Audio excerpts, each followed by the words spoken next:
بند ہو جاتی ہے، مال بڑا کا بڑا رہ جاتا ہے۔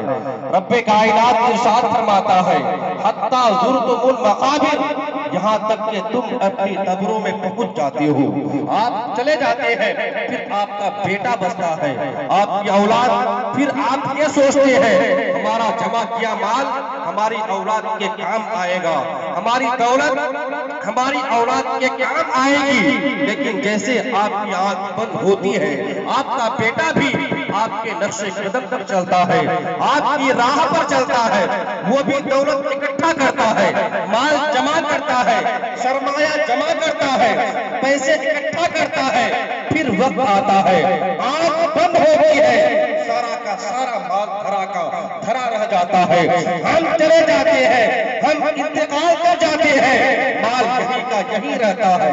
سوچنے کا مقام ہے، آپ یہ کہتے ہوں گے کہ مولانا مال کے خلاف تقریر کر رہا ہے، اے مولانا ہم مال نہ کمائیں تو کیا کمائیں، ہم دولت نہ کمائیں تو کیا کمائیں، ہم پیسے نہ کمائیں تو گھر کیسے چلے گا؟ میں کہتا ہوں ہرگز میں مال کے خلاف نہیں ہوں، میں دولت کے خلاف نہیں ہوں، آپ کو دولت کمانی پڑے گی، آپ کو مال کمانا پڑے گا، آپ کو پیسہ کمانا پڑے گا۔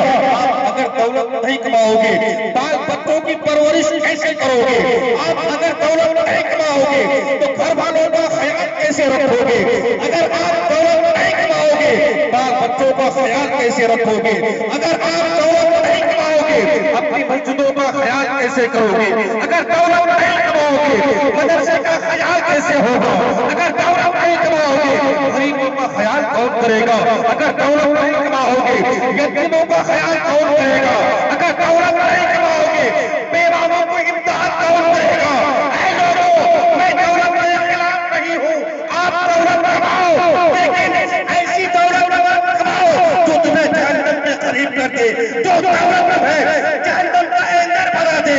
ایسا مال مت کماؤ بلکہ ایسی دولت کماؤ جس سے تم جنت کے قریب پہنچ جاؤ، ایسی دولت کماؤ جس سے تم خدا کی رحمت کے قریب ہو جاؤ، ایسی دولت اور ایسا مال کماؤ جس سے تم راہ راست پہ آ جاؤ۔